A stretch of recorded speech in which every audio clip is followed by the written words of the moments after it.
ఏ case అయినా పెట్టి 3 సంవత్సరాల లోపల పనిష్మెంట్ ఉన్నా కూడా మీరు రిమాండ్ చేయించి కలిచారు. ఈ రోజు దానికి ఖచ్చితంగా తిరోగమనం ఏర్పడ్డది. ఈ విధమైనటువంటి చర్యలకి ఈరోజు ఖచ్చితంగా సుప్రీంకోర్టు వారు చెంపదెబ్బ వేసినటువంటి పరిస్థితి వచ్చింది. కాబట్టి ఇప్పటికైనా చెప్తున్నాను ఈ పరిపాలకులకి, ఇప్పటికైనా చెప్తున్నాను ఈ పోలీసు వ్యవస్థకి, మీరు చట్ట ప్రకారం పోండి. బిఎన్ఎస్ఎస్ 35(3) ఆలోచించండి. పనిష్మెంట్ బిలో 7 years ఉంటే మీరు హక్కు అరెస్ట్ చేయడానికి లేదని చాలా స్పష్టంగా అర్నేష్ కుమార్ చెప్తే కూడా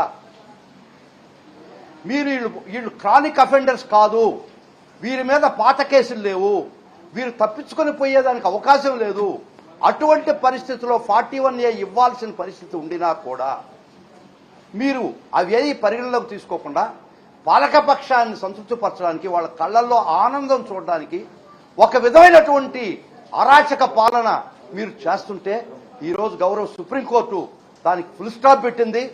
అందుకనే దీనికి ఎక్కడో ఒక దగ్గర ఫుల్ స్టాప్ పెట్టించాలా, దీనికి ఎక్కడో ఒక దగ్గర చరమగీతం పాటించాలనేటువంటి పట్టుదలతో జగన్మోహన్ రెడ్డి గారు ఇచ్చినటువంటి మాకు స్ఫూర్తితో మేము ఇంత దూరం వచ్చి పోరాడడం ఈరోజు మేము గెలిచాం.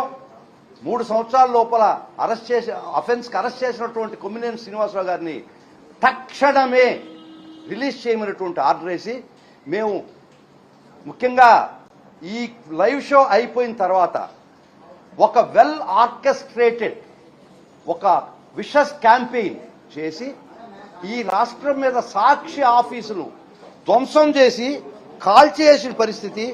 సాక్షి ఆఫీసులు మొత్తం మీకు లిస్ట్ ఇస్తాను, ఫోటోలు చూపిస్తాను. ఇదే ధర్మమా అని అడుగుతుండా.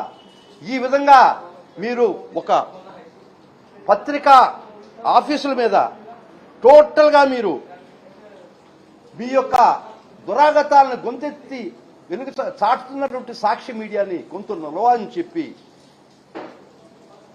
మిత్రులారా ఇది సమంజసమా అని అడగకుండా సాక్షి మీడియా ఆఫీసులు ధ్వంసం చేయడం అక్రాస్ ది స్టేట్, రాష్ట్రం మొత్తం మీద మీరు ఒక ప్రోగ్రాం చేసి విషస్ ప్రోగ్రాం అన్లీష్ చేసి ఈ విధంగా ధ్వంసం చేస్తే మిత్రులారా మీకైనా రేపు స్వేచ్ఛ ఎక్కడ ఉంటుంది? ఈ పాలక ప్రభుత్వం మీద గొంతెత్తి అరిస్తే, గొంతెత్తి చెప్తే ఈ విధంగా ధ్వంసం చేస్తారా? అదే ఇటువంటి ప్రోగ్రాం నేను ఈనాడులో కూడా చూశాను మొన్న. ఇంతకన్నా ఘోరంగా మాట్లాడినటువంటి పరిస్థితి మీకు మీద లైవ్ కూడా చూపిస్తాను. వారి మీద నో కేస్. మా సాక్షి ఆఫీసులు ధ్వంసం చేస్తే నో కేస్, నో పోలీస్. ఇది ఎల్లకాలం జరగద్దా? ఇది ధర్మమా? ఇది ప్రజాస్వామ్యంలో ఆర్టికల్ 19(1)A ఆ రాష్ట్రంలో లేదా? మీ రాజ్యాంగం నడసద్దా? అదే చెప్పాము ఈరోజు గౌరవ సుప్రీంకోర్టు వారు. ఈ freedom of speech article 19(A ఈ రాష్ట్రంలో పనిచేయటం లేదు. ఈ విధంగా సాక్షి ఆఫీసుంది ఒక ప్రోగ్రాం ఎయిమ్ చేసిన దానికి, ఎయిర్ చేసిన దానికి ఇంతకన్నా దారుణంగా సాక్షిలో, ఈనాడులో